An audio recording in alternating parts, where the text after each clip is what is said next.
Okay, class, I want to give you a little bit more about the difference between organic and conventional growing. I touched on it just a bit in my introductory video, and I just wanted you to get to know me a little bit more. But one of the things about organic growing is when you're cultivating your plants without any synthetic or chemical means of pest control, weeding or fertilizing, that is a good definition of organic growing. So it's more eco-friendly, and because the products used are naturally occurring, it's better on the environment. Many conventional fertilizers are fast acting, and so coming up in the semester I'm going to show you some conventional versus organic fertilizers. They're fast acting, but that fast acting properties can also give it an artificial boost, a non-sustainable boost, and the plants can even become more susceptible to insect and pest intrusions because of this fast, rapid growth. And so organic growing, just for the speed of the plant growth, somebody who does a side-by-side comparison may say, well, conventional growing is so much faster.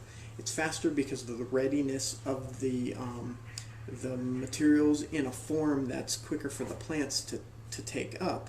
But for everything that's good in that, it's also bad for other things that are side effects, the pests that really feed on the heavily fertilized plant. So growing a plant slowly and more sustainably over time is good for the health of the products you're growing, the health of the people working in those areas, and the health of our environment. So I think that's really what we're talking about. So pesticides really are the major difference that I see between organic and conventional growing. That's the real sticking point for people. The thought of pesticide products on their food crops is just not a healthy sounding thing. So when you do organic growing and pest control, you attempt to have healthy soil and plants to start with. And so once you start that way, you have that advantage. One of the first steps to do is when you have pests is biological controls. If you're growing plants sustainably and healthy in healthy soils, there'll be also other insects and bacteria, pathogens that would also attack pests to keep them in a balanced format. Another thing you can do is manual controls. I used to remember working in a nursery when I was younger, and people would come in to buy a can of a Raid spray, a pesticide, because they saw hornworm caterpillars on their tomatoes. And so I would ask how many they saw, and they would say one or two.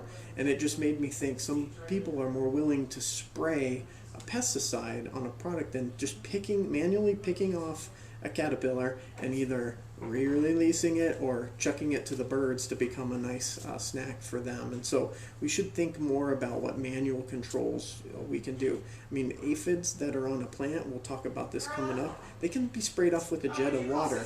If you want to add a little bit of soapy water to that, then you're starting to that process of integrated pest management and thinking about what is the least method for harming the environment.